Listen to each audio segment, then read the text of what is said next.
여러분, 정말 우리가 꿈꾸고 바라보는 모든 것들이 하나님의 뜻이라면 반드시 이루어질 줄로 믿습니다.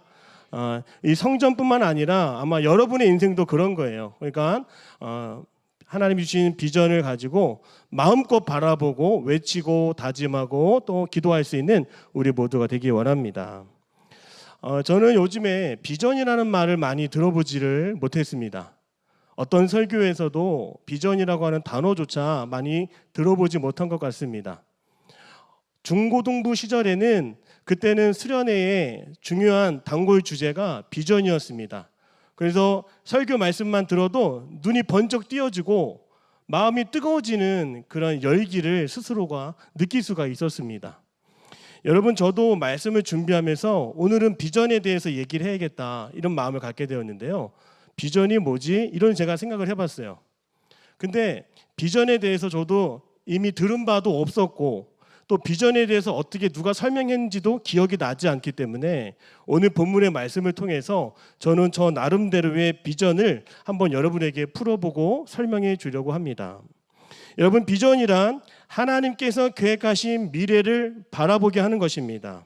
근데 바라보는 것뿐만이 아니라 하나님께서 오늘 우리에게 주신 인생의 목적을 주셔서, 인생의 목적이 뭘까요? 하나님의 영광을 드러내는 인생을 살아가는 게 인생의 목적인데, 누구는 피아노를 치면서 영광을 드러내요.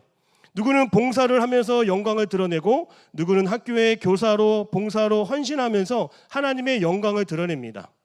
자, 그러면 하나님께서 계획하신 미래를 바라보게 하시고 오늘 그 목적을 찾아 살아가는 오늘 우리들이 늘 언제나 살아가면서 수정도 하고 방향도 고쳐가고 늘 언제나 우리의 위치를 점검해 보는 것이 바로 비전의 삶이라 하는 것입니다. 따라합니다. 비전은 하나님께서 나를 향한 계획을 미리 바라보게 하는 것입니다. 여러분, 여러분의 인생의 미래를 볼 수 있다면 얼마나 좋겠습니까? 근데 요즘은 그것조차 불안하고 두려운 사람들이 너무나 많은 것 같습니다. 어느 한 조각가는 작품을 만들기 위해 머릿속에 이미 완성될 이미지를 가지고 조각을 합니다.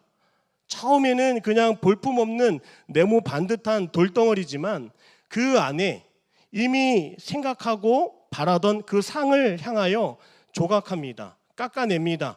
두드립니다.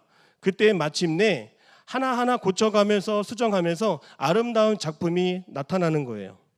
마찬가지로 하나님이 오늘 우리에게 계획하신 미래가 있습니다. 믿으십니까? 그러면 그 인생의 미래를 우리가 바라볼 때 방황하는 친구들이 너무나 많아요. 그래서 인생의 목적을 찾아야 되는데 하나님은 오늘 우리에게 그 목적을 잘 찾을 수 있도록 우리에게 은사도 주시고 재능도 주시고 열정도 주시고 지혜도 주셨어요. 그래서 그러한 마음의 놀라운 재능과 어떤 은사를 가지고 열심으로 살아가면서 찾아보고 추구하고 때로는 실패도 겪기도 하면서 마침내 하나님이 나를 향한 그 미래를 내가 점점 가까이 가서 바라보게 되는 거예요. 그래서 이러한 비전이 있는 사람과 비전이 없는 사람은 너무나 다른 거죠. 비전이 없으면 바로 오늘 이 하루, 오늘 내 앞에 있는 거에만 만족할 수가 있어요. 그런데 비전이 있는 사람은 오늘의 어려움과 아픔도 저 멀리 바라보기 때문에 하나님이 나를 향한 놀라운 축복과 비전을 바라보면서 이겨낼 수 있고 기다릴 수 있다라고 하는 것입니다. 근데 여러분, 비전을 가지면 마음이 불편해집니다. 이건 사실이에요. 비전은 하나님이 우리 향한 인생의 계획인데 그 비전을 가지면 힘들어져요. 왜냐하면 우리는 이 땅을 살아가면서 여전히 내 욕심과 내 뜻과 내 계획이 내 안에 살아있기 때문에 그런 거예요. 그러니까 하나님의 계획과 나의 계획은 늘 부딪힐 수밖에 없는 거예요. 오늘 그 말씀이 창세기 13장에 나와 있습니다. 오늘 8절 말씀 같이 한번 읽어볼까요? 8절입니다. 시작. 아브라함이 롯에게 이르되 우리는 한 친족이라 나나 너나 내 목자나 서로 다투게 하지 말자. 따라합니다. 서로 다투게 하지 말자. 비전을 추구하는 사람은 싸울 각오를 해야 되는 거예요. 아브라함과 롯의 이야기가 오늘 본문의 내용이죠. 그들은 어떤 갈림길에 서 있습니다. 아브라함이 처음에 하나님의 부르심을 받고 또 하나님이 약속하신 가나안 땅을 나아갈 때 혼자 간 것이 아니라 조카 이 롯과 함께 길을 떠났습니다. 근데 하나님이 얼마나 축복을 많이 해주시냐면 그들이 가지고 있는 양과 목축 모든 것이 2배, 3배, 4배로 불어났어요. 그랬더니 이들이 이제 서로 한 지역을 가지고 견제도 하고 다투기도 했다라고 하는 것입니다. 우리가 한번 생각해 볼 때 우리는 없으면 불편하고 우리는 부족하면 그때 갈등이 생길 것 같아요. 그렇죠? 근데 그렇지 않습니다. 여러분, 갈등은 더 있을 때 생기는 거예요. 오늘 창세기 13장 1절에서 2절에 뭐라고 하는지 같이 한번 읽어볼까요? 시작. 아브라함이 애굽에서 그와 그의 아내와 모든 소유와 롯과 함께 네겝으로 올라가니 아브라함에게 가축과 은과 금이 풍부하였더라. 아멘. 우린 부족하면 힘들고 또 많이 그것에 시달리게 되지만 풍요로움도 사람을 힘들게 할 때가 있습니다. 가난할 때는 하나님을 의지하게 돼요. 연약할 때는 하나님을 찾게 됩니다. 그런데 언젠가부터 가지게 되고 배부르게 되고 넘치게 되면 그때부터는 하나님을 찾지 않습니다. 더 큰 시련이 오게 된다는 거예요. 기회가 없을 때는 하나님의 뜻을 열심히 구합니다. 그러나 기회만 오기만 하면 하나님의 이끄심보다 자신의 욕망대로 선택해 가는 것이 바로 인간의 모습이에요. 풍요로운 거는 이것도 하고 싶고요, 저것도 하고 싶고 저기도 가고 싶은 거예요. 그러나 하나님이 주시는 비전은 이 방향 저 방향에서 오는 것이 아니에요. 한 방향에서만 온다고 하는 것이죠. 풍요는 편리함과 편안함을 추구하지만 비전의 사람은요, 익숙한 곳이 아니라 낯선 곳, 불편한 곳, 힘든 곳도 나아가게 되는 것입니다. 오늘 본문의 말씀을 통해서 창세기 13장 10절에 이 조카 롯과 아브라함이 이제 서로 땅을 나누어서 나아가려고 합니다. 같이 살기에는 너무 힘드니까 이제 땅을 어느 쪽으로 정하든지 이제 갈라져서 나아가려고 하는 거예요. 그때 롯이 어느 땅을 선택하는지를 볼까요? 오늘 창세기 13장 10절입니다. 같이 읽겠습니다. 시작. 이에 롯이 눈을 들어 유단 지역을 바라본즉 수알까지 온 땅에 물이 넉넉하니 여호와께서 소돔과 고모라를 멸하시기 전이었으므로 여호와의 동산 같고 애굽 땅과 같았더라. 롯은 가장 좋은 곳을 택했습니다. 바로 물이 많고 또 풍요로운 그런 목초지를 택했습니다. 그런데 더 멀리 내다보면, 더 끝까지 바라보면 그곳은 저주와 멸망의 도시였던 거예요. 사랑하는 여러분, 우리가 비전을 갖기 위해서는 지금 당장 눈앞에 보이는 것만 봐서는 안 되는 거예요. 보이지 않아도 저 더 멀리, 더 끝까지 바라볼 수 있는 그 지혜와 분별력을 우리가 하나님 앞에 구해야 하는 것입니다. 그러니까 비전의 사람이 되기 위해서는 따라합니다. 첫 번째로, 따라합니다. 준비되어야 합니다. 사랑하는 여러분, 우리가 많은 복을 받기를 원하지만 그 복이요, 준비되지 않은 사람한테 가면 그거는 탕진하고 오히려 그 복을 낭비하고 그 복을 복으로 여기지 않고 과시하고 정욕대로 쓰는데 앞장설 수 있다라고 하는 것이죠. 그래서 오늘 우리가 청년의 시기에 기도해야 되는 것은, 하나님, 물질의 복도 좋습니다. 관계의 복도 좋습니다. 취업의 복도 좋습니다. 그러나 먼저 준비되게 하여 주옵소서. 그 물질을 다스리고 사용할 수 있는 지혜를 나에게 허락하여 주시옵소서. 그리고 우리에게 그 성품을 허락하여 주셔서 조금 작은 것도 견디게 하시고 많다고 교만하지 않게 하여 주시고 절제할 수 있는 그런 준비를 지금 갖추게 하여 주시옵소서. 여러분, 그렇게 지금 여러분의 시기에 기도할 수 있기를 바랍니다. 성품과 믿음이 준비될 때 복은 어느 한 사람에게 장애물이 되지 않고 하나님의 비전을 이루는 도구로 사용될 수 있다는 것입니다. 따라합니다. 나는 하나님의 복을 감당하는 사람이 되겠습니다. 여러분, 작은 것도 감당할 줄 알면 큰 것도 감당할 줄 알아요. 그래서 시간도 물질도 어떤 관계도 더 많은 것도 주는 것만이 문제가 아니라 그것을 사용하고 누리고 분배하고 또 그것을 섬기는 데까지 나아가도록 우리 분별력 하나님께 먼저 구하며 준비되어야 한다는 것이죠. 그래서 먼저 비전의 사람이 준비되어야 되는 것은 뭐냐면 따라합니다. 정체성. 비전의 사람이 이 정체성이 없으면 안 되는 거예요. 하나님이 우리를 지으실 때 우리를 하나님의 자녀로 부르셨고 존귀케 우리를 여겨주시면서 우리를 어떤 사명을 생육하고 번성하고 다스리는, 따라합니다, 다스리는 청지기. 우리는 청지기로 부름받았다라고 하는 것, 그 청지기가 오늘 우리의 정체성입니다.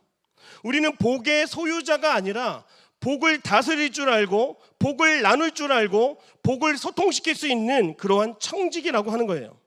내게 주어진 돈, 재능, 어쩌면 내게 주어진 모든 것, 그것을 하나님의 뜻을 이루도록 우리에게 맡겨주신 건데 준비되지 않고 기도하지 않으면 그냥 하루 만에 사라져버리는 그런 복을 낭비해버리는 사람도 반드시 있을 것입니다. 그래서 하나님이 어떤 사람을 찾으시냐면 되게 충격적일 수도 있어요. 하나님은 복이 없어도 살아갈 수 있는 사람, 복이 없어도 하나님을 선택할 수 있는 사람, 그 원하고 바라던 복이 없어도 만족할 수 있는 사람, 원하는 결과를 얻지 않아도 하나님을 예배할 수 있는 사람을 하나님은 찾으세요. 이런 사람에게 복이 주어진다면 놀라운 열매, 놀라운 결과가 나타나게 될 것입니다.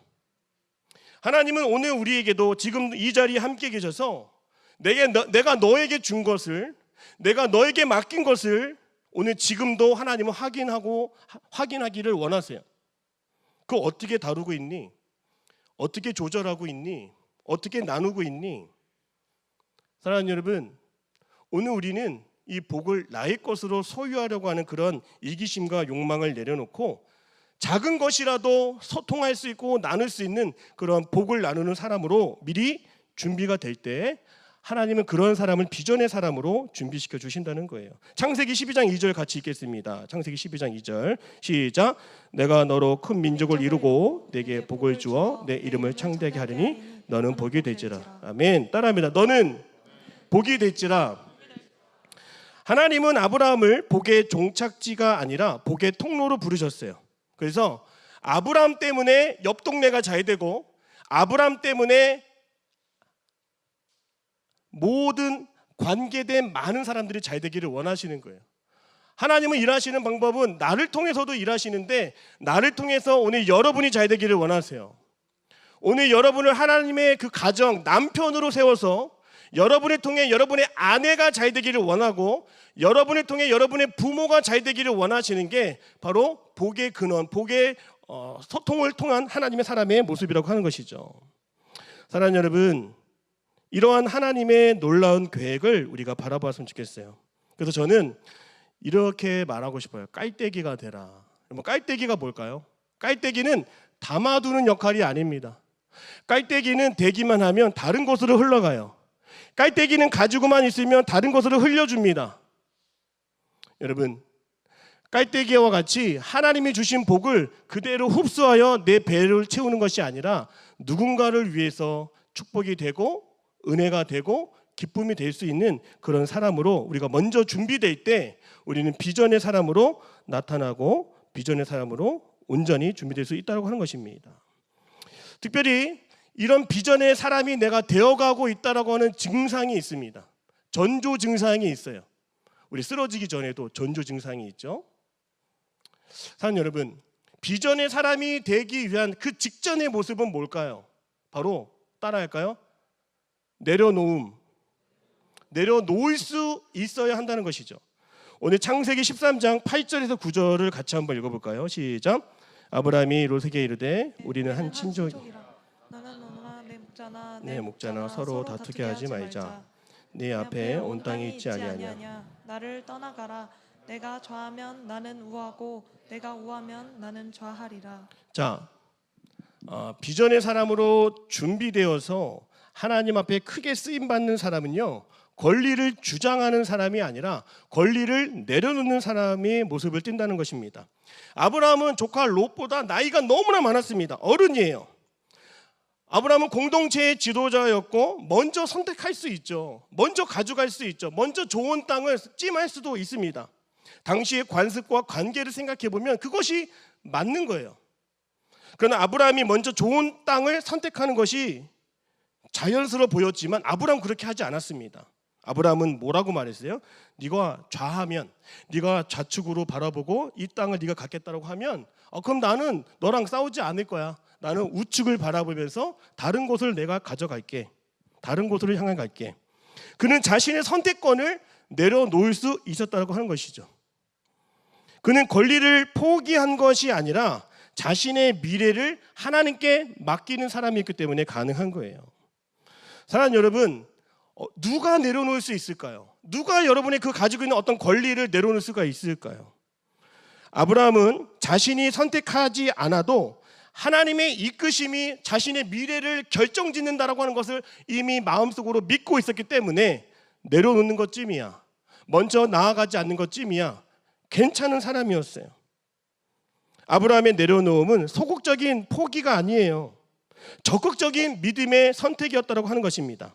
그는 땅을 내려놓았지만 반대로 하나님의 이끄심을 선택했다라고 하는 거예요. 먼저 차지할 권리를 내려놓았지만 하나님의 약속이라고 하는 더 큰 비전을 붙잡을 수 있었습니다. 내려놓음은 그래서 아무것도 선택하지 않는 게 아니에요, 여러분. 내려놓는다고 해서 인생 망하는 것 같죠? 절대 그렇지 않습니다. 그 내려놓음을 통해서 더 크신 하나님을 선택하는 것이 바로 내려놓음의 진정한 모습이라고 하는 것입니다. 아브라함의 미래는 땅의 조건이나 사람의 선택에 달려있지 않았어요. 오늘 여러분에게도 여러분의 미래가 아파트를 사는 거에 달려있지 않습니다. 좋은 차를 타는 것에 여러분의 미래가 달려있지 않습니다. 여러분의 미래는 하나님의 신실하심에 달려있음을 믿으시기를 바랍니다. 그래서 우리가 무엇을 잃을지 두려워하기보다, 무엇을 뺏길지 초조하기보다 하나님이 나를 향해 무엇을 보여주실지 이거 내려놓으면 그만큼 하나님은 나에게 어떤 것을 허락해 주시고 나에게 보여주실지 그런 기대가 있는 사람, 그런 사람이야말로 하나님의 비전의 사람으로 나타나게 된다는 것입니다. 예수님께서는 마가복음 8장 34절에서 이렇게 말씀하셨어요. 우리 화면 같이 보여주실까요? 같이 읽겠습니다. 시작. 무리와 제자들을 불러 이르시되 누구든지 나를 따라오려거든 자기를 부인하고 자기 십자가를 지고 나를 따를 것이니라. 자, 자기를 부인하다 무슨 말일까요? 저는 아닙니다. 제게 아닙니다. 제가 하지 않았습니다. 헬라어로 아파로 네오마이. 자, 자신을 미워하거나 자신의 존재를 무가치하게 여긴다라고 하는 뜻이 아닙니다. 이 말의 뜻은 나는 내 인생의 최종 주인이 아닙니다라고 하는 신앙 고백이에요. 하나님, 제 인생은 저의 것이 아니었습니다. 제 인생은 하나님의 것이었습니다. 하나님의 소유였습니다. 이런 사람이 내려놓을 수 있는 것입니다. 오늘 이 시간 우리가 이 새 예배실에서 첫 번째로 이렇게 고백했으면 좋겠어요. 따라하면 내 인생의 주인은 그리스도이십니다. 우리 옆 사람과 인사를 이렇게 전파하겠습니다. 주님이 우리의 주인 되십니다. 주님이 우리의 주인 되십니다. 사랑하는 여러분, 우리가 청직이라고 하는 정체성을 가져야 된다고 했잖아요. 근데 우리의 그 정체성이 언제 또 드러나느냐? 사랑하는 여러분, 내려놓을 때 드러나는 거예요. 이것을 포기하고 이것을 내려놓을 때 나는 못 살 것 같고 난 죽을 것 같고 나는 힘들 것 같고 나는 말라 비틀어질 것 같고, 여러분 그게 하나님의 자녀된 모습일까요? 전혀 그렇지 않죠. 정체성은 나의 것을 잃어버렸을 때 드러나는 거예요.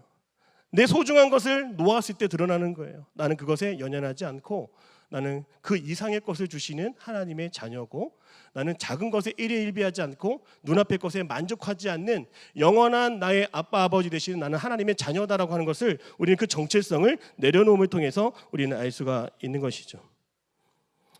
사랑하는 여러분, 오늘 우리는 예수님 안에서 이미 받아들여진 하나님의 하나밖에 없는 자녀임을 믿으시기를 바랍니다. 그래서 거짓 정체성을 벗어버려야 돼요. 이거 내려놓으면 안 돼요, 목사님. 이거 뺏기면 안 돼요, 목사님. 여기 안 가면 안 돼요, 목사님. 여기 입학 안 되면 안 돼요, 목사님. 그런 정체성은요, 그건 정체성이 아니죠, 그렇죠?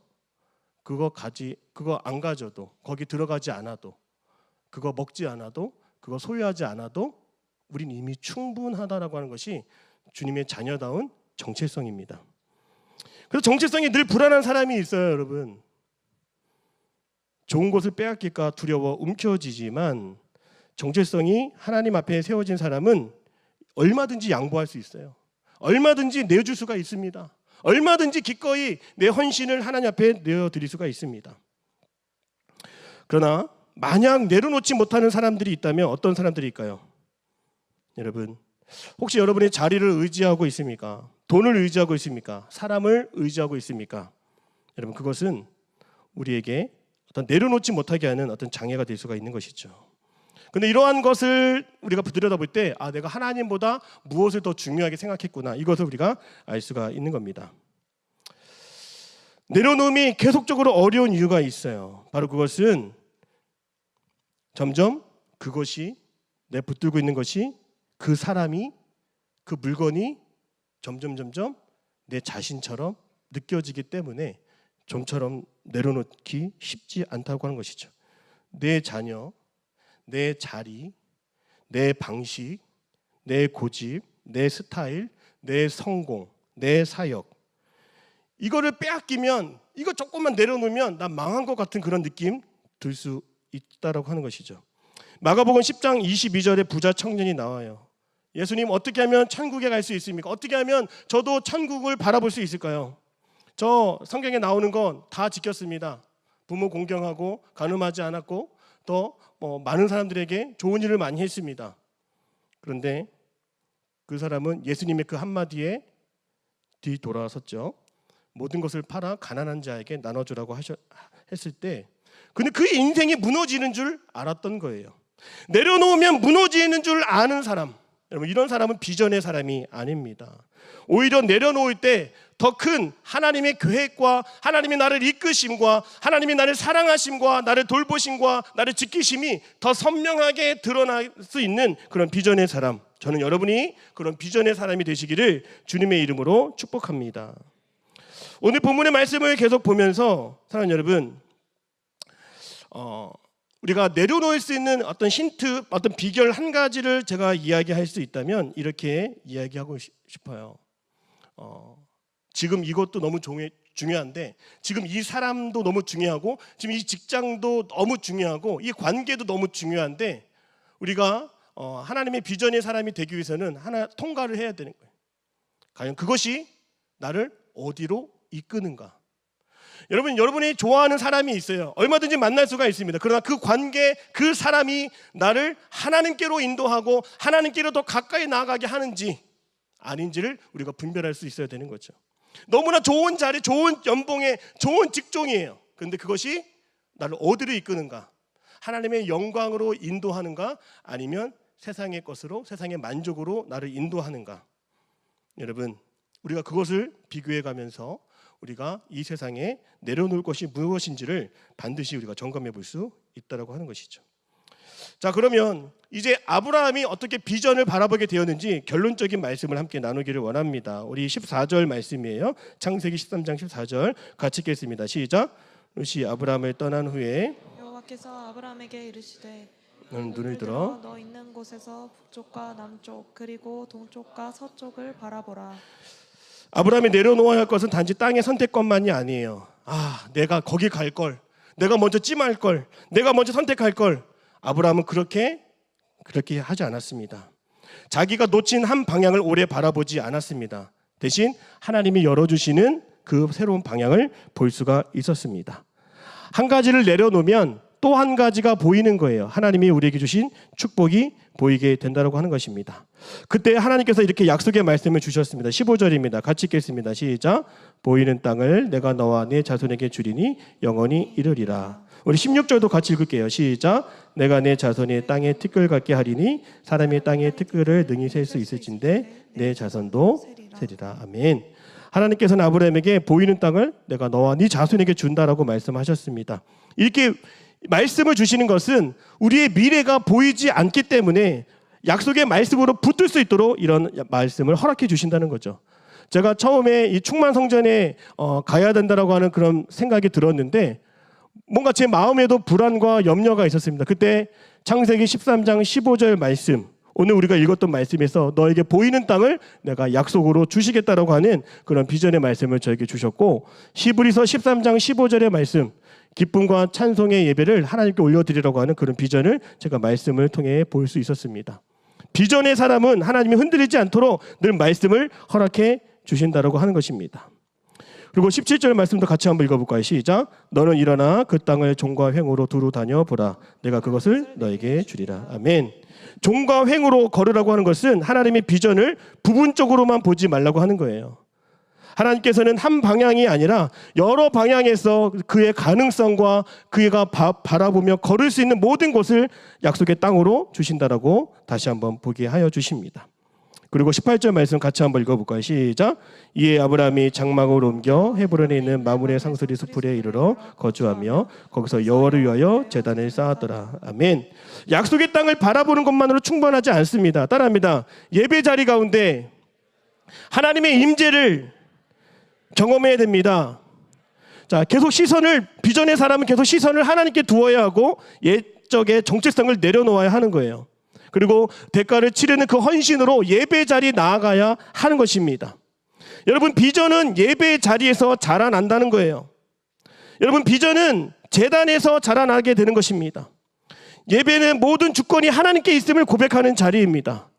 계속 하나님을 신뢰하는 자리입니다. 하나님께 내 존재를 내어 맡기면서 예배를 통해 우리는 하나님이 지금까지 하신 일을 바라보며 앞날도 미래도 책임져 주심을 우리는 믿게 되는 것입니다. 사랑하는 여러분, 예배의 자리를 지킬 수 있는 저와 여러분이 되시기를 주님의 이름으로 축복합니다. 예배의 자리를 떠나서는 비전을 우리가 구할 수가 없는 거예요. 하나님이 이 예배의 처소에서 우리를 보게 하시고 이루게 하시고 또 성취하게 하시는 놀라운 결과를 오늘 우리에게도 허락하여 주실 것을 믿습니다. 준비되고 또 내려놓고 하나님의 약속의 말씀을 바라보면서 우리 충만성전의 또 청년들의 아름다운 미래를 활짝 열어갈 수 있기를 주님의 이름으로 축복합니다. 기도하겠습니다. 사랑의 주님, 비전을 위해 우리가 이 말씀을 택하고 함께 은혜를 나눕니다. 여전히 내 마음속에 내려놓지 못한 것이 무엇입니까? 하나님보다 귀한 것 아니라면 포기하게 하시고 하나님의 약속의 말씀을 붙들고 흔들림 없이 바라보며 걸어갈 수 있도록 인도하여 주옵소서. 감사드립니다. 예수님의 이름으로 기도드립니다. 아멘.